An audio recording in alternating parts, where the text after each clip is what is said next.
So in what has been a wildly under-discussed NFL story, the NFLPA has had an active collusion case against the NFL on behalf of Lamar Jackson, Russell Wilson, and Kyler Murray. There was an initial ruling that came down today, and it's already being twisted in some very predictable ways because there's actually some very interesting nuggets in there. Mike Florio wrote that collusion appeal ruling says Ravens offered Lamar Jackson 2 fully guaranteed contracts. Part of the issue around Lamar Jackson's 2023 contract negotiations and leading into it was that he was seeking a contract similar to Deshaun Watson, who got a 5-year, $230 million fully guaranteed contract. In the ruling, the panel wrote that we cannot fathom these sophisticated business people did not comprehend they were being encouraged to limit or reduce guaranteed contracts. The panel concluded that the NFLPA had established a clear preponderance of the evidence that the NFL encouraged and invited clubs to take steps to reduce salary guarantees and bonuses at the March meeting, and that the clubs necessarily heard and understood the plain meaning of the message they received. The critical issue then was whether some or all of the clubs adhered to the NFL's proposal, thereby participating in a collusive scheme. The arbitrator found that the statistical evidence was not sufficient to show by clear preponderance of the evidence that teams were adhering to and participating in a collusive agreement.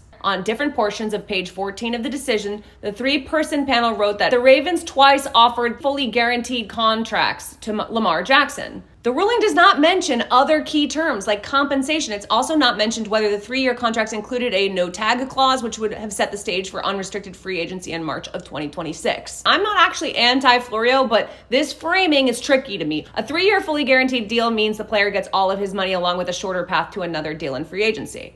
Yeah, that's all well and good.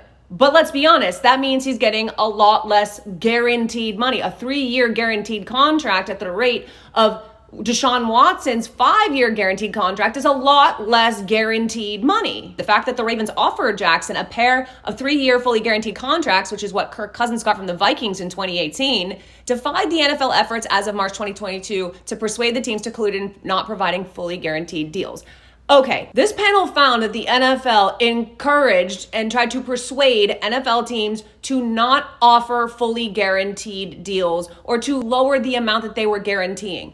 That is what the Ravens did. They tried to appease Lamar Jackson by offering him a fully guaranteed 3-year deal, similar to what Kirk Cousins in 2018 got for a quarterback who was about to win his second MVP after winning his first unanimous one in 2019. Now, I'm sure the money would have been better than Kirk Cousins, but at the end of the day, no other team wanted to even try to match that as he was ramping up to back-to-back MVP caliber seasons. It's crazy that this panel actually came out and said the NFL tried to collude against these players. We just can't find evidence that it worked, and almost no one is talking about it.